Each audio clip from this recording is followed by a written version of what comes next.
스가랴는 앞서 세 번의 환상을 통해서 예루살렘과 유다의 회복에 관한 메시지를 받았습니다. 오늘 함께 살펴보게 되는 3장과 다음 이어지는 4장의 말씀은 예루살렘의 두 지도자가 되는 대제사장 여호수아와 총독 스룹바벨에 관한 환상입니다. 하나님은 이 두 환상들을 통해서 포로 생활을 마치고 돌아온 이스라엘 백성들의 죄 문제와 성전 재건 문제를 다루십니다. 특별히 오늘 본문의 말씀인 3장의 네 번째 환상은 1장에서 제기되었던 포로에서 돌아온 이스라엘 백성들의 죄 문제를 하나님이 어떻게 처리하시는지를 보여주는 말씀인데요. 오늘도 스가랴에게 환상을 주시며 그 환상을 통해 이스라엘 민족 가운데 베푸실 회복, 그 회복의 은혜를 약속하신 하나님, 그 하나님의 약속을 믿음으로 바라보는 이 시간이 되길 원합니다. 무엇보다 이 모든 약속들을 신실하게 지켜가시는 그 근원적인 이유가 되는 하나님의 언약, 이 언약을 신실하게 지켜나가시는 그 하나님의 신실함을 오늘도 믿음으로 붙잡고 신뢰하며 기도하는 이 새벽 시간이 되기를 원하는데요. 3절의 말씀은 우리가 그냥 읽고 이해하는데 정말로 많은 어려움이 있는 말씀입니다.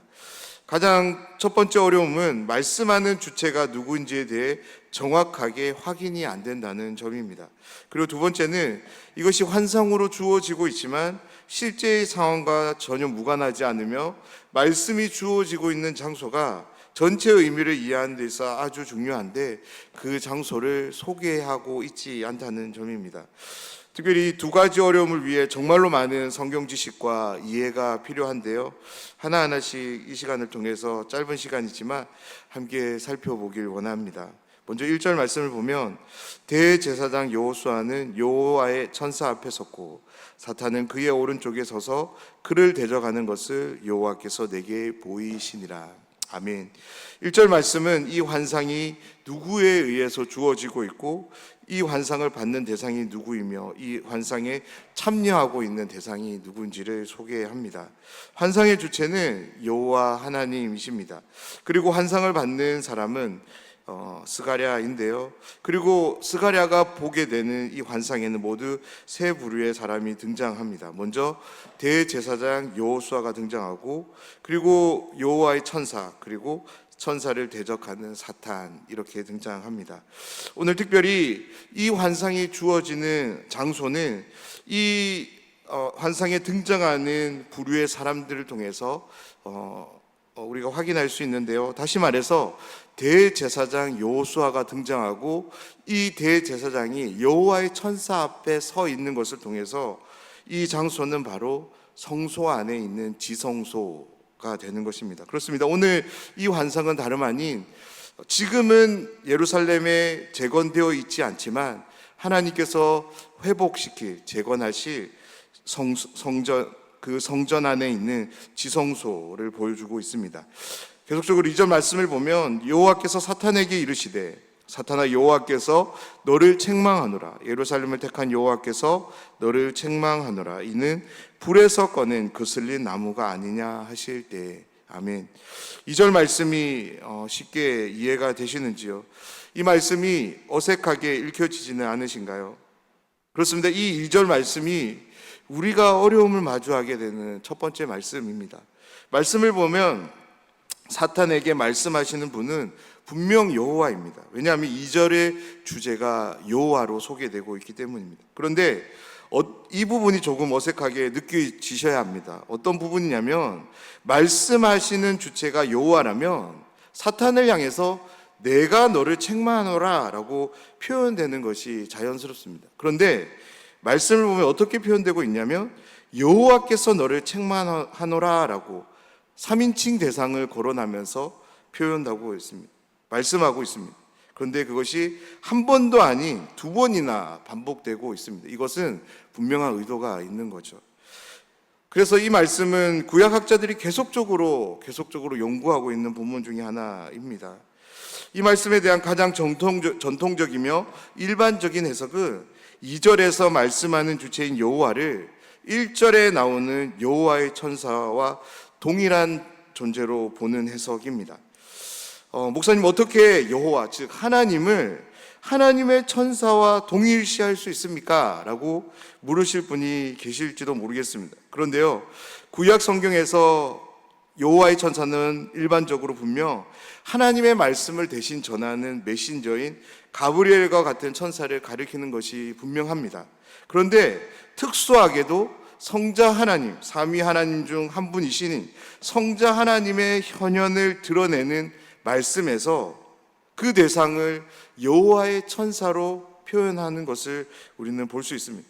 다시 말해서 3장 2절, 스가랴 3장 2절의 말씀은 성자 하나님께서 여호와의 천사로, 그리고 여호와로 한 문장에 표현되는 아주 놀라운, 유일하고 독특한 말씀인 것입니다. 여호와의 천사를 성자 하나님으로 볼 때 성자 하나님은 성자 하나님과 동일한 본질을 갖고 계신 분이시기에 여호와로 불릴 수 있는 분이십니다. 우리가 하나님을 부를 때 성부 하나님만을 부르는 것이 아닙니다. 동시에 성자, 성령 하나님을 함께, 즉 삼위의 하나님을 부르는 것입니다. 그렇게 보면 2절 말씀은 성자 하나님께서 성부 하나님의 뜻을 사탄에게 전달하고 있는 상황입니다. 그 뜻이 무엇입니까? 성부 하나님께서 사탄 너를 책망할 것이다 라는 거죠. 그렇다면 하나님은 왜 사탄을 책망하는 걸까요? 바로 대제사장인 여호수아를 대적하고 있기 때문입니다. 여기서 우리는 조금 더 세심한 주의가 필요한데 어떤 점이냐면 여호수아가 대제사장이라는 점입니다. 사랑하는 여러분, 대제사장은 어떤 사람입니까? 바로 이스라엘 민족을 대표하는 사람입니다. 특별히 죄에 대한 대표성을 갖는 사람이 바로 대제사장입니다. 그런 점에서 여호수아를 향한 사탄의 대적은 바로 이스라엘 민족 전체를 향한 대적이 되는 것입니다. 다시 말해서 1장에 소개된 포로우 고국으로 돌아온 이스라엘 민족의 죄를 사탄은 하나님 앞에서 송사, 고발하고 있는 것입니다. 먼저 여기서 책망하다라는 단어의 본래적인 의미는 꾸짖다입니다. 그런데 이 꾸짖음은 단순하게 너 그러면 안 돼 라는 식의 꾸짖음이 아닙니다. 하나님께서 이방 민족들에 대한 심한 질타를 묘사할 때 사용되는 용어로서, 다시 말해서 매우 강렬한 용서가 없는 그런 질책을 의미합니다.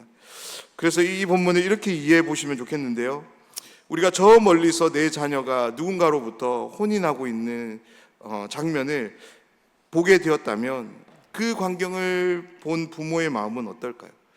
곧장 달려가지 않겠습니까? 그리고 그 상황이 어떤 상황인지를 알아볼 것입니다. 그러면서 내 자녀를 혼내고 있는 사람을 향해서 내 자녀가 잘못했으니 마음껏 혼내주세요, 혼내주셔서 감사합니다라고 말할 부모는 아무도 없을 것입니다. 자초지종을 따져보겠지만 아무리 자녀가 잘못을 해도 다른 사람이 내 자녀를 혼내는 것은 즉시 중단시키고 집으로 돌아와서 혼을 내더라도 내가 낼 것입니다. 하나님의 마음이 동일한 거죠. 이스라엘 민족이 잘못한 것은, 하나님 앞에서 범죄한 것은 틀림없는 사실입니다. 사탄은 이스라엘의 범한 잘못들을 조목조목 따져가며 하나님께 고발하고 있습니다. 그런데 하나님의 마음이 편치 않으신 거죠. 사탄의 말에 틀린 것이 하나도 없습니다. 사탄이 고발하는 모든 말이 다 맞는 말입니다. 하지만 사탄으로부터 고발당하는 이스라엘을 가만히 두고 볼 수 없는 것입니다. 책망을 해도 누가? 바로 하나님이 하고 싶으신 것입니다. 왜냐하면 이스라엘은 하나님께서 눈동자같이 아끼며 돌보시는 자신의 민족이기 때문입니다.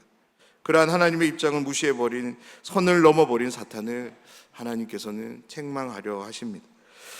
2절 마지막 부분도 상당히 어려운 부분인데요, 마지막 부분을 다시 한번 읽어보면 이는 불에서 꺼낸 그슬린 나무가 아니냐 하실 때, 아멘. 왜냐하면 이 말씀이 맥락 없이 툭 튀어나오는 것처럼 보이기 때문입니다. 먼저 불에서 꺼낸 그슬린 나무에 대한 일반적인 의미는 심판을 받은 이후의 잔해의 의미를 나타냅니다.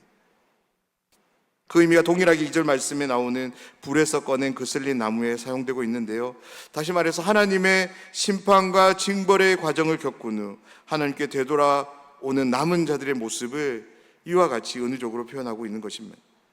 다시 말해서 바벨론을 통해 이스라엘 민족이 하나님으로부터 심판을 받습니다. 그래서 포로로 끌려가 70년을 보냅니다. 그런데 그렇게 포로로 끌려가서 70년의 심판의 세월을 보내고 다시 돌아왔다면 이스라엘 민족은 어떤 민족이 되어야 될까요? 자신의 죄를 돌이키고 하나님께 돌아와야 하는데 여전히 심판받기 이전과 동일한 삶을 그들이 살고 있는 것입니다. 다시 말해서 자신들의 선조들, 조상들이 범했던 죄악들을 여전히 범하고 있었던 것입니다. 바로 사탄의 대적은 이러한 이스라엘 민족의 죄악들을 폭로하고 있는 것입니다. 불에서 꺼낸 그슬린 나무는 바로 이스라엘 민족의 변함없는 이전과 동일한 심판을 받은 이후의 모습을 보여주고 있는 것입니다. 그런데 놀라운 반전이 소개되는데요, 저는 3절을 시작으로 소개되는 이 하나님의 회복의 역사를 복음이라는 말로 소개하고 싶습니다. 왜냐하면 이스라엘이 자신이 회복되는 데 있어서 자신들이 한 것이라고는 아무것도 없는데 모든 회복을 경험하게 되기 때문입니다. 그렇다면 이 모든 회복은 누가 행하십니까? 바로 하나님이 행하십니다. 스가랴의 눈에 더러운 옷을 입고 천사 앞에 서 있는 여호수아가 보입니다. 여기서 더러운 옷은 은유적인 표현인데요, 이스라엘 민족의 죄악들을 의미합니다. 그런 여호수아를 향해 하나님의 말씀이 이렇게 선포되는데 4절 말씀을 보면 여호와께서 자기 앞에 선 자들에게 명령하사 그 더러운 옷을 벗기라 하시고 또 여호수아에게 이르시되 내가 내 죄악을 제거하여 버렸으니 내게 아름다운 옷을 입히리라 하시기로. 아멘. 한글 번역은 더러운으로 표현되어 있지만 이 단어의 본래적인 표현은 사람과 짐승의 배설물입니다. 그러니까 여호수아가 입고 있는 옷은 겉으로 볼 때 더러워 보일 뿐만 아니라 심한 악취도 풍기고 있는 그런 옷이었습니다. 하나님께서 여호수아의 옷을 즉시 벗겨 주십니다. 다름 아닌 이스라엘의 모든 죄악들을 이유 불문하지 않고 복제하여 주십니다. 그런데 그것을 끝나지 않고 말씀을 보면 내게 아름다운 옷을 입혀 주실 것이다 라고 말씀합니다. 이 말씀도 여호와께서로 시작하지만 여기에 소개되는 여호와 역시 2절과 동일하게 여호와의 천사, 즉 성자 하나님을 가리킵니다. 그렇습니다. 여호수아의 더러워진 옷을 벗기시고 아름다운 옷을 입히시는 주체가 누구시냐면 바로 성자 하나님이라는 거죠. 그런데 여기서 여호수아가 입게 되는 옷을 다시 한번 생각해 보면 우리가 일반적으로 더러운 옷을 대신하는 옷은 깨끗한 옷입니다. 그런데 오늘 말씀을 보면 깨끗한 옷을 입히지 않으시고 아름다운 옷을 입히십니다. 물론 깨끗한 옷을 아름다운 옷으로 생각할 수도 있는데요, 일반적으로 아름다운 옷은 형형색색의 다채로운 색의 조화로 이루어진 옷을 의미합니다. 그런데 이 옷은 흔히 축제 때 입게 되는데요, 다시 말해서 성자 하나님께서 여호수아에게 깨끗한 옷이 아닌 아름다운 옷을 입히시는 이유는 죄의 용서함을 받은 이후 누리게 되는 큰 기쁨을 암시하게 되는 거죠. 이스라엘 민족은 하나님이 입혀주신 이 아름다운 옷을 입음을 통해서, 다시 말해서 자신들이 누리게 되는 그 기쁨을 통해서 축제 현장을 경험하게 될 것이라고 말씀하고 있는 것입니다. 죄의 용서를 받는 데 있어서, 아름다운 옷을 입는 데 있어서 여호수아가 한 것이라고는 단 하나도 없음을 꼭 기억하시기 바랍니다. 누가 이 모든 것을 행하셨습니까? 전적으로 하나님, 여호와이신 하나님, 여호와의 천사이신 성자 하나님께서 이 모든 일들을 행하셨다라고 오늘 말씀은 분명하게 우리에게 보여줍니다. 아름다운 옷을 입게 된 여호수아를 향해 계속적으로 말씀이 주어지는데요, 6절 말씀을 보면 증언이란 단어가 나옵니다.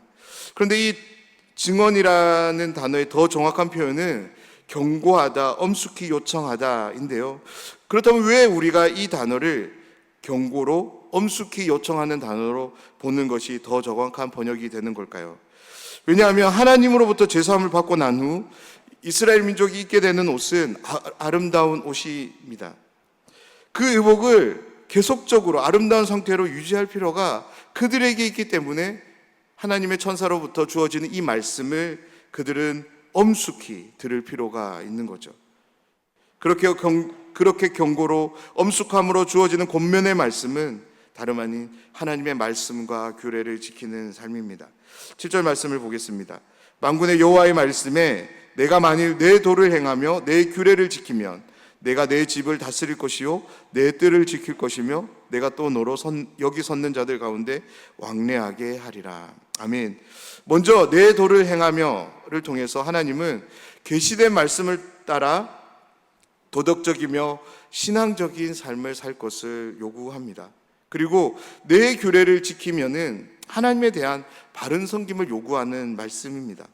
성전을 관리하며 제사 드리는 하나님을 향해 모든 것들이 철저하게 하나님이 제정하신 바에 따라서 지켜져야 된다라고 말씀하고 있는 것입니다. 이 말씀을 통해 우리가 알 수 있는 두 가지 사실은 포로 이후 돌아온 이스라엘 민족이 바벨론 멸망 이전 이스라엘 민족의 삶과 동일한 삶을 살고 있었음을 우리는 확인할 수 있습니다. 하나님의 도를 행하지 않는 삶이었고요, 하나님의 성전을 함부로 대하는, 하나님께 드리는 제사, 봉사, 이 모든 것들을 하나님이 제정하신 바가 아니라 자신의 편리대로 이행했던 것을 우리는 확인할 수 있습니다.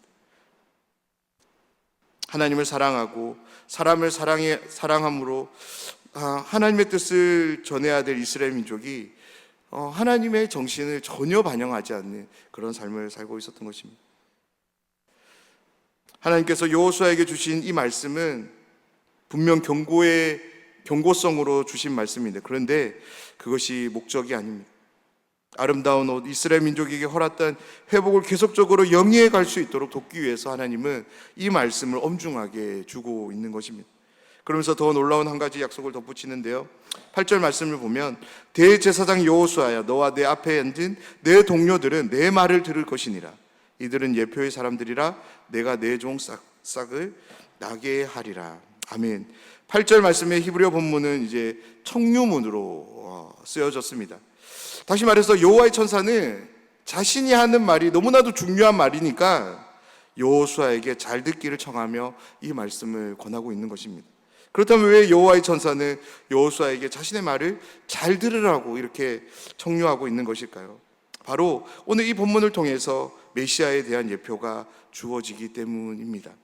장차 오시게 되는 메시아를 통해 한 가지 놀라운 사건을 소개하는데, 그것은 9절 말씀에 소개됩니다.